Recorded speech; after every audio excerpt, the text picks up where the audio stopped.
Hello student, कैसे हैं आप? उम्मीद करता हूँ आप सब बढ़िया होंगे और सब मज़े में होंगे। गर्मी की छुट्टियां ख़त्म होने वाली हैं तो अब आ जाते हैं अपनी पढ़ाई की तरफ।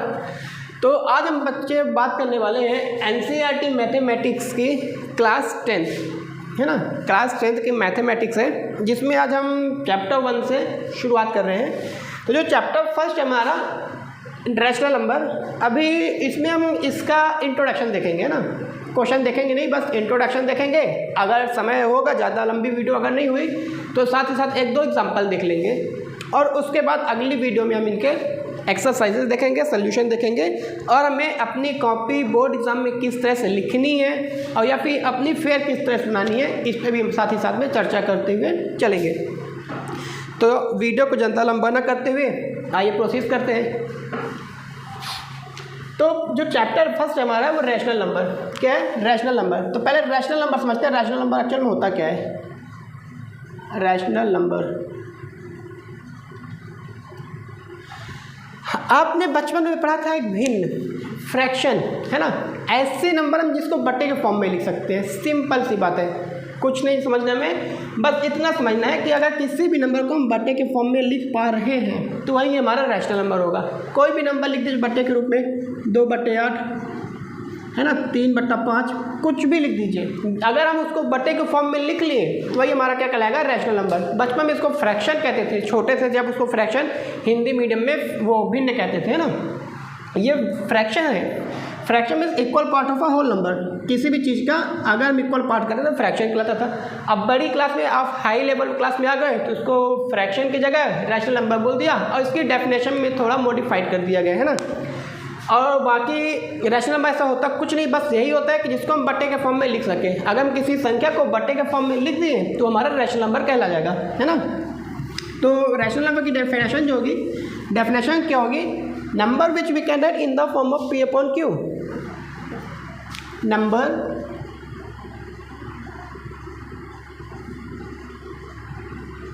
which we can write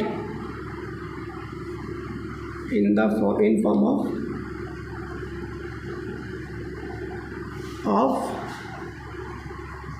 P upon Q where Q does not equals to 0। ऐसे नंबर जिन्हें हम P upon Q के फॉर्म में लिख सकते हैं रैशनल नंबर कहलाता है ना। Q के प्लेस पे 0 नहीं आना चाहिए। कंडीशन भी दे दी कि Q के प्लेस पे 0 नहीं होना चाहिए। अगर Q के प्लेस पे 0 आ रहा तो हमारा रैशनल नंबर नहीं कहलाएगा, वो कुछ और कहलाएगा। वो क्या कहलाएगा आगे वीडियो में देखेंगे, है ना। तो यही है रैशनल नंबर। और कोई भी नंबर ले लीजिए, जैसे 5/6 रैशनल नंबर है, ये P हो गया, ये P हो गया, नीचे वाला Q हो गया। 5/6 P upon Q के फॉर्म में है। 9/7 ये P हो गया, ये Q हो गया। ये सारे नंबर क्या है? P upon Q के फॉर्म में है। अगर किसी ने बोल दिया 5, ये रैशनल नंबर है कि नहीं है? हाँ, ये भी रैशनल नंबर है। क्यों है रैशनल नंबर? क्यों 5 में तो आपने बोला कि सर ये तो P है, इसका क्यों कहाँ गायब हो गया? हम इसको कैसे बोल सकते हैं? बेटा हम इसको अपॉन में 1 लगा सकते हैं, किसी भी संख्या अपॉन में 1 लगा सकते हैं अगर, है ना।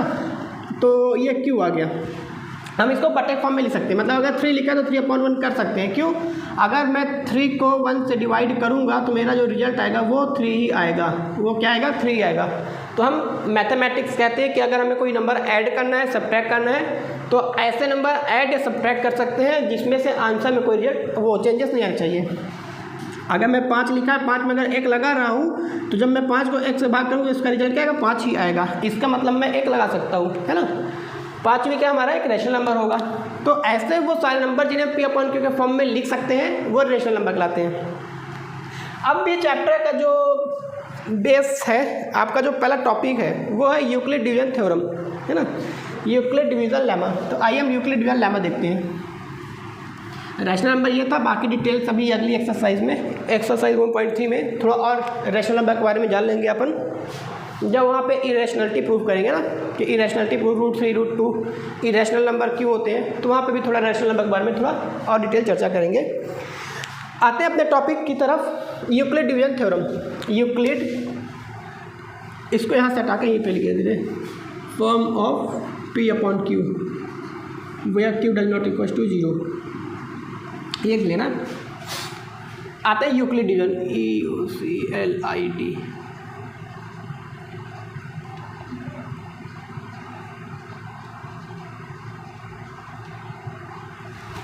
Euclid division lemma. यूक्लिड से तो पता ही चल रहा है यूक्लिड क्या हो सकता है, ये किसी का नाम है, क्या है, नेम। यूक्लिड एक नेम ही है। डिवीजन तो आपने बचपन से पढ़ता है, या डिवाइड करना, किसी भी चीज़ को डिवाइड करना, ठीक है।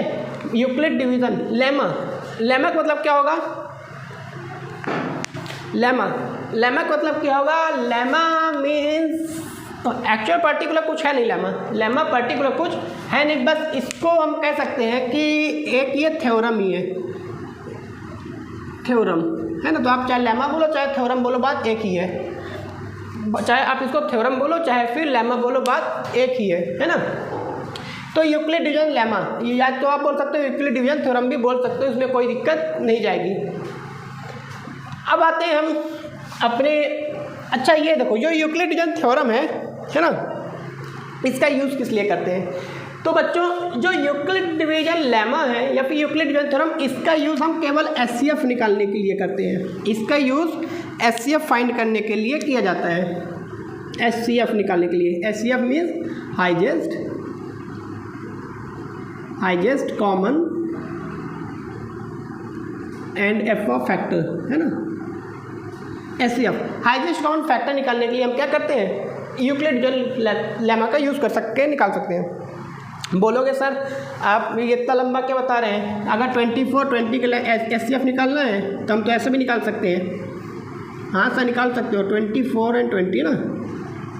24 का 2 से किया, 2 2 जा 12 आया, 2 6 जा, 2 3 जा, 3 1 जा, 10 जा, 5 जा, 1 जा। कॉमन क्या क्या मिला, ये 2 इधर कॉमन मिला, इधर 2 कॉमन मिला, 2 × 2 4। 20 और 24 का सीएफ क्या होगा, 4 होगा। ये सर हम तो ऐसे निकाल लिए इजली। हाँ बेटा निकाल सकते हो, कोई दिक्कत नहीं है ऐसे। लेकिन अगर मैं बड़ा नंबर दे दिया 2 9 5 7 6 एंड 2 8 7 5 8 लिख दो, चलो इसका सीएफ निकालो। अब आप इसका सीएफ निकालो, कितना लंबा मेथड करोगे, कितना लंबा करोगे। तो इसी मेथड को, इसी को बड़े से बड़े नंबर का डिवीजन, वो बड़े से बड़े नंबर का एचसीएफ निकालने के लिए हम यूक्लिड डिवीजन थ्योरम का यूज़ करते हैं। यूक्लिड डिवीजन से फिर इसका आसानी से निकल आएगा। अब आप करते करते करते अगर मान लो आप डिवाइड किए, डिवाइड करते करते 729 आ गया, आप यहीं पे कंफ्यूज हो जाओगे कि 729 कटेगा किससे, ना तो 2 से कटेगा, 3 से कटेगा 11, हाँ 3 से कट जाएगा, ठीक है। लेकिन कन्फ्यूज है, बहुत से बच्चे हो जाते, 361 आ गया, करते करते 361 आ गया। अब बच्चे कन्फ्यूज हो, 361 कटेगा किससे, फिर आगे चल के बोल देंगे प्राइम नंबर है ये 361 से ही कटेगा। और जैसे आपने 361 से काटा वैसे आपको ये रॉन्ग हो गया, है ना। ये प्राइम फैक्टराइजेशन में दिक्कत जाती है। प्राइम फैक्टर मैं भी पढ़ता तो मुझे जाती थी दिक्कत कि एक्चुअल में नंबर कटेंगे किससे। अब तो नहीं जाती है, जब मैं भी पढ़ता था आपकी क्लास में था तो बहुत दिक्कत जाती थी, है ना। तो जो यूक्लिड डिवीजन थ्योरम है, जो यूक्लिड डिवीजन लेमा है, इसका यूज़ करके हम बड़े से बड़े नंबर का एचसीएफ निकाल सकते हैं, है ना। तो देखिए यूक्लिड डिवीजन थ्योरम का यूज़ कैसे करना है और कब करना है। तो यूक्लिड डिवीजन थ्योरम, हाँ तो बच्चों यूक्लिड डिवीजन थ्योरम है ना, आपने यूक्लिड डिवीजन थ्योरम को, ऐसा नहीं है कि आप अभी नए पढ़ रहे हो, 10th क्लास में आ गए तो नया पढ़ रहे हो, ऐसा कुछ नहीं है, कुछ भी नहीं है ऐसा।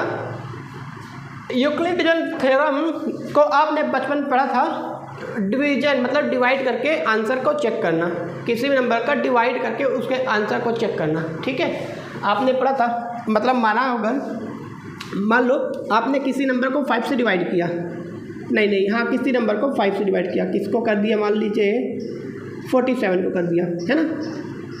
5 9 जा 45, ये 2 आया, ये कट गया, है ना। यहाँ पे जो 2 आया इसको बोलते हैं अपन रिमाइंडर, क्या बोले, रिमाइंडर। यहाँ पे जो 9 आया, कितने टाइम, जितने टाइम टेबल पढ़ते हैं लास्ट यहाँ पे जो बच जाता है वो कहलाता है आपका क्वोशंट, ठीक है। जिसको डिवाइड करते हैं वो कहलाता है डिविडेंड, जिसको डिवाइड करते हैं क्या कहलाता है, डिविडेंड। और जिससे डिवाइड करेंगे, डिवाइड किससे कर रहे हैं, 5 से, तो 5 आपका कहलाएगा डिवाइजर, ये कहलाएगा, है ना। आपने ये किया, फिर इसके जो आंसर का जांच करने के लिए, आंसर को चेक करने के लिए आपका डिवीजन सही है फिर गलत है, तो आप एक फॉर्मूला यूज़ करते थे। वो फॉर्मूला कौन सा था, dividend is equal to divisor into quotient plus remainder. क्या होता है formula? Dividend equals to division to quotient plus remainder, ये फॉर्मूला होता है। आपने यही फॉर्मूला यूज़ करके आप आंसर चेक करते थे, है ना। अब जो यूक्लिड डिवीजन थ्योरम है, उन्होंने बताया कि आप इस फॉर्मूले का यूज़ करके ना सिर्फ केवल आंसर का जांच कर सकते हो, इनफैक्ट आप इसी फॉर्मूले का यूज़ करके आप एचसीएफ भी फाइंड कर सकते हो। उन्होंने कुछ नई चीज़ नहीं खोजी, बस यही खोज दिया कि आप इसी का यूज़ करके एचसीएफ भी निकाल सकते हो किसी नंबर का। तो उन्होंने एक क्या फॉर्मूला दिया? उन्होंने दिया डिविडेंड।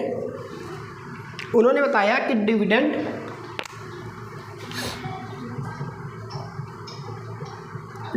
इक्वल्स टू क्या? Divisor into quotient plus remainder. ठीक है, उन्होंने यही फॉर्मूला बता दिया कि डिविडेंड को divisor into quotient plus remainder होता है। आप इसी फॉर्मूला का यूज़ करके आप एचसीएफ भी निकाल सकते हो किसी बड़े से बड़े नंबर का। ठीक है, फिर यहाँ पे जो हमारा जो रिमाइंडर होता है, ये जो रिमाइंडर की जो वैल्यू ये है ना, रिमाइंडर क्या? रिमाइंडर ये हमारा जो रिमाइंडर होता है ना, इसकी जो वैल्यू होगी हमेशा अब भी की बात नहीं करो, हमेशा 0 से बड़ी होगी या तो 0 ही होगी। रिमाइंडर हमेशा 0 आएगा या तो 0 से बड़ा आएगा, छोटा तो आता नहीं है 0 से, है ना। या तो हमेशा क्या होगा? 0 से बड़ा होगा या 0 आएगा, लेकिन हमेशा छोटा रहेगा। किससे? इससे। ये क्या है आपका? डिवाइजर से हमेशा छोटा रहता है। आप कभी भी किसी भी कोई भी डिवाइड करोगे किसी भी नंबर का, किसी भी डिजिट या नंबर से अगर आप डिवाइड कर रहे हो, जो रिमाइंडर आएगा एट लास्ट, आपको जो रिमाइंडर बचेगा वो हमेशा 0 से बड़ा होगा या तो 0 से छोटा होगा, लेकिन हमेशा डिवाइजर से छोटा होता है। ठीक है, चेक कर लो यहाँ पे मैंने डिवाइड किया है 5 से, रिमाइंडर 2 आया। अगर 45 कर देता तो 0 आ जाता, लेकिन 5 से 5 के इक्वल 5 या फिर 5 से बड़ा 6, 7, 8 कुछ नहीं आएगा रिमाइंडर, है ना। ये कर लो। और अब आते हैं एक क्वेश्चन के थ्रू समझते हैं यूक्लिड डिवीजन थ्योरम, है ना। जब तक वीडियो को पॉज करो इतना लिखिए। अब आइए बच्चों, हम यूक्लिड डिवीजन लेमा को एक उदाहरण के थ्रू, एक एग्जाम्पल के थ्रू और आसानी से समझ सकते हैं, है ना। समझते हैं कैसे करना है, किस तरह से इसकी प्रॉपर्टी का यूज़ करना है। तो हमें एक एग्जाम्पल नंबर फर्स्ट में दे दिया है कि 4052 एंड 12576 का हमें एचसीएफ फाइंड करना है by the using of Euclid division lemma. Euclid division lemma का लगाकर हमें इसका और इसका क्या करना है? एचसीएफ फाइंड करना है ना। सॉल्व लिखिए। तो बच्चों सबसे पहले हम नंबर में कंपेयर करते हैं। क्या करते हैं? कंपेयर करते हैं कि बड़ा कौन सा है। यूक्लिड डिवीजन की पहली प्रॉपर्टी ये होती है कि नंबर का कंपेयर करना। सबसे पहले 2 नंबर का क्या करेंगे? कंपेयर करेंगे। 2 नंबर का सबसे पहले कंपेयर करेंगे। तो करिए कंपेयर। लिखा है 4052 गिवन, है ना। गिवन करिए, गिवन हमें नंबर दिया गया 4052 एंड 12576, ये नंबर दिया है। इन दोनों का कंपेयर करिए। कंपेयर करेंगे, यहाँ पे हमें दिख रहा है 4052 इज स्मॉलर देन 12576। हमारा जो 4052 है वो 12576 से क्या है? छोटा है। सबसे पहले ये कंपेयर किया, तो यूक्लिड डिवीजन थ्योरम में सबसे पहले देखना है वो कंपेयर करना है। उसके बाद बड़े वाले नंबर को छोटे वाले नंबर से डिवाइड कर देंगे। क्या करेंगे? बड़े वाले नंबर को छोटे वाले नंबर से डिवाइड करेंगे। ठीक है, तो लिखेंगे कैसे? By using Euclid division theorem. Euclid division theorem का यूज़ करने पे, है ना। और यूक्लिड डिवीजन थ्योरम कहती क्या है? यूक्लिड डिवीजन थ्योरम कहती है dividend is equal to divisor into quotient plus remainder. ये बोलती है वेयर रिमाइंडर, मैंने आपको पहले बताया वेयर रिमाइंडर क्या होगा, रिमाइंडर क्या होगा, जीरो होगा या जीरो से बड़ा होगा, जीरो होगा जीरो से बड़ा होगा, लेकिन हमेशा छोटा होगा किससे, डिवाइजर से। ये मैंने बताया है ना, ठीक है। अब आप क्या करो, ये आपके फेयर लिखा रहा हूँ मैं, फेयर ऐसे ही करनी है आप लोगों को, है ना। ये आपके फेयर एग्ज़ाम में, बोर्ड एग्ज़ाम में कॉपी इसी तरह से लिख कर आनी बच्चों, है ना। आपने इतना लिखा, अब क्या करना था हमें, बड़े नंबर को छोटे नंबर से डिवाइड करना था। कर दीजिए 12576 को, 12576 को डिवाइड कर दो किससे, 4052 से। किया, कितनी बार जाएगा, दो बार जाएगा। 4052 इंटू 2 4 11 8, ये कुछ ज़्यादा ही आ गया, 12,000 है ना। अगर 3 बार ले गया, 4052 गुणे 3 किया, 3 दूनी 6, 3 पच्चे 15, 12,156, 12,156 3 बार जाएगा, है ना। 3 बार चला गया, 3 बार क्या कितना, 12,156 आया, 12,156 माइनस किया 0 2 एंड 4, ये है 420 आया, ठीक है। कितना, 420 आया। तो देखो हम इसको लिखेंगे कैसे, रिप्रेजेंट किस तरह से करेंगे, डिविडेंड क्या, 12,576 बराबर डिवाइज़र क्या, 4052 गुणे वो क्वोशेंट क्या आपका क्वोशेंट था 3 प्लस रिमाइंडर क्या है 420, रिमाइंडर भी क्या है 420। देखो रिमाइंडर कितना है 420, इसका मतलब हमें फर्दर इसको आगे प्रोसीड करना है। कब तक करेंगे, जब तक कि हमारा रिमाइंडर 0 नहीं हो जाता। कब तक करेंगे, जब तक हमारा रिमाइंडर 0 नहीं हो जाता, ठीक है। तो ऐसे लिखोगे कैसे,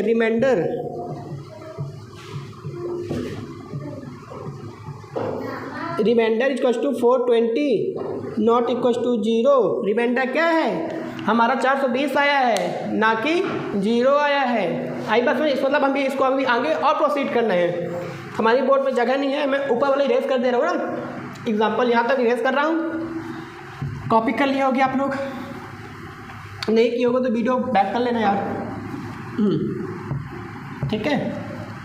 अभी रिमाइंडर हमारा 0 नहीं आया, हम कब तक करेंगे, जब तक यही प्रोसेस कब तक करते रहेंगे भाई, जब तक हमारा रिमाइंडर 0 नहीं आता, ठीक है। अब अगले बार जब करेंगे तो यहाँ से हम क्या क्या उठाएंगे, हम सब उठाएंगे, एक हमारा रिमाइंडर को उठाएंगे और किसको उठाएंगे, और उठाएंगे आपका डिवाइज़र, इसको, ये दोनों को उठाकर डिवाइड करेंगे, ठीक है।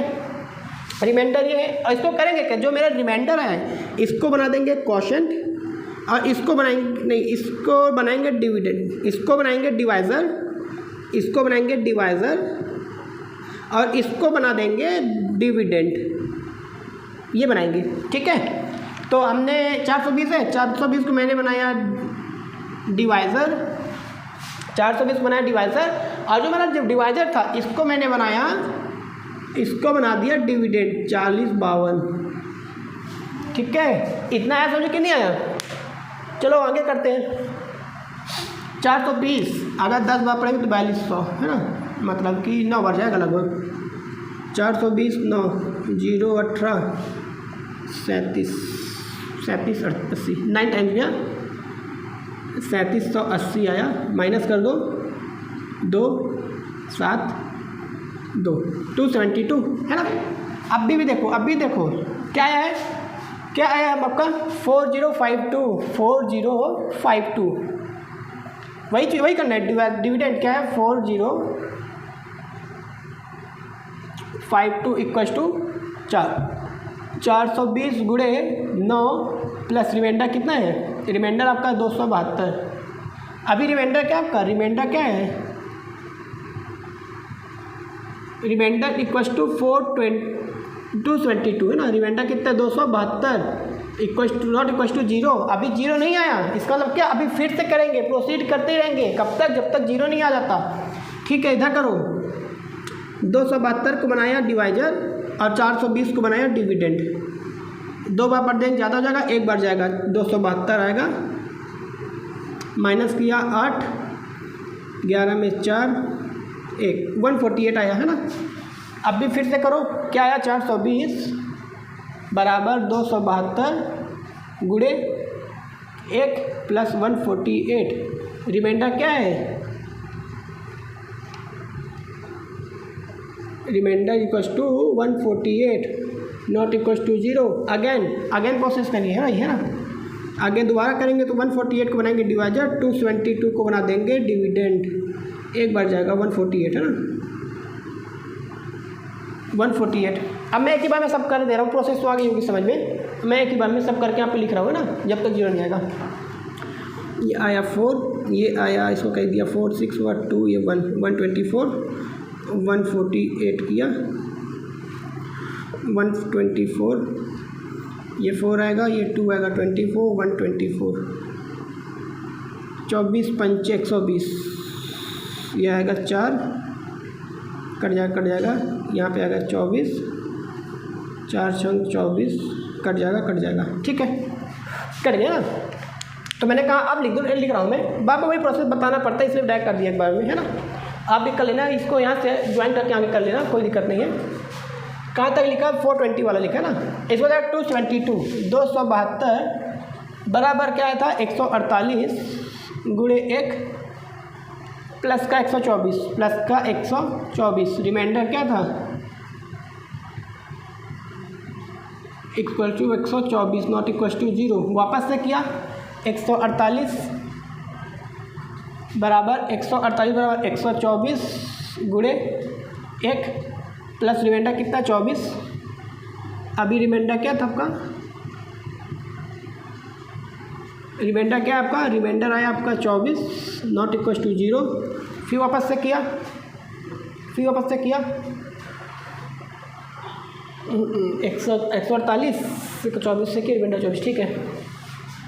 124 फिर 124 को लिया, 124 क्या किया 24 गुणे 5 किया, रिमाइंडर आया 4, अभी भी मेरा रिमाइंडर 0 नहीं आया था, remainder equals to 4 not equals to 0। फिर मैंने प्रोसेस अप्लाई, फिर क्या किया कि लास्ट में क्या किया 24 बराबर 4 गुणे 6 प्लस 0, रिमाइंडर क्या था, रिमाइंडर इक्वल्स टू आपका आया है 4, रिमाइंडर आ गया 0 है ना, रिमाइंडर 0 आ गया। और जब रिमाइंडर 0 आ गया तो वहीं पे हमें रुक जाना है, रिमाइंडर आ गया वहीं पे हमें रुक जाना है। और बच्चों यहाँ पे एक बात ध्यान दीजिएगा, जिस लास्ट में जिस नंबर से मेरा रिमाइंडर 0 हुआ है, रिमाइंडर किसके टेबल पढ़ने से 0 हुआ है, 4 की टेबल से, है ना।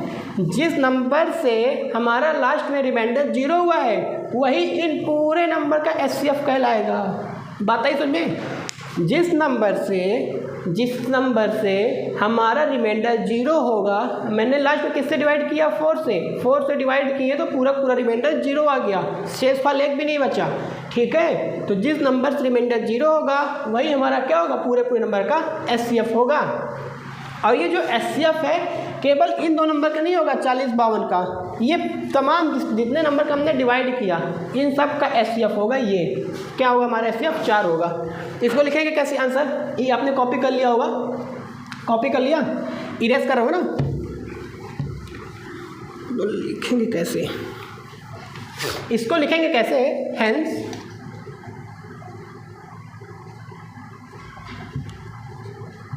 ठीक है, HCF ऑफ बैक से कर लीजिए, इसका किसका 24 and 4 24, HCF of 24 and 4 is equal to HCF of 124 and 24 is equal to HCF of 148 and 124 is equals to HCF of 272 and 148 is equals to HCF of 272 420 and 272 is equals to HCF of 5025 5240 52 and 420 is equal to HCF of क्या था 4052 and 12576। इन सब का HCF कितना आया 4। ये जो हमारा जो 4 आया है 4 HCF, ये केवल इस नंबर का HCF नहीं होगा कि सर आपने बताया 2 का निकालना था 2 ही की होगा, नहीं, इसके बीच में हमने जिस जिस नंबर का डिवाइड किया है, जिनका जिनका डिवाइड किया है उन सब का HCF 4। आप इसको हटा दो। आपने इसको हटाया, मान लो आपने क्वेश्चन में दिया नहीं है, आपको क्वेश्चन में ये आपको गिवन ही नहीं है, ये क्वेश्चन में गिवन नहीं है, आपने इसको हटा दिया। आप बोला 420 272 का HCF निकालो, तो आप जब निकालोगे तो प्रोसेस ऐसे करते जाओगे और लास्ट में 0 आ जाएगा, तो आप बोलोगे HCF 4 है। आपने बोला कि सर इनको छिपा लो, इनको छिपाया 148 224 निकालो, तब भी जाके अब तक 0 आ गए। इसका HCF बोलोगे सर लास्ट में 4 से 0 मतलब कि 4 HCF होगा, है ना। तो कहने मतलब ये है बच्चों कि जो HCF है हमारा, ये केवल इन नंबर का नहीं है, इन 2 का नंबर का नहीं है, इनके बीच में हमने जितने भी मैथड मतलब जितने भी नंबर का डिवाइड किया उन सब का HCF क्या होगा 4 होगा। ठीक है, वीडियो को पॉज करो, जल्दी नोट करो। अब आते हैं हम अपने अगले क्वेश्चन की तरफ, मतलब अगले एग्जाम्पल की तरफ। ये थोड़ा अलग होगा, है ना, तो please pause the video, note it down. Copy ऐसे लिखनी है आपको, जल्दी नोट करो। फिर आते हैं अपने अगले एग्जाम्पल की तरफ, एग्जाम्पल नंबर 2।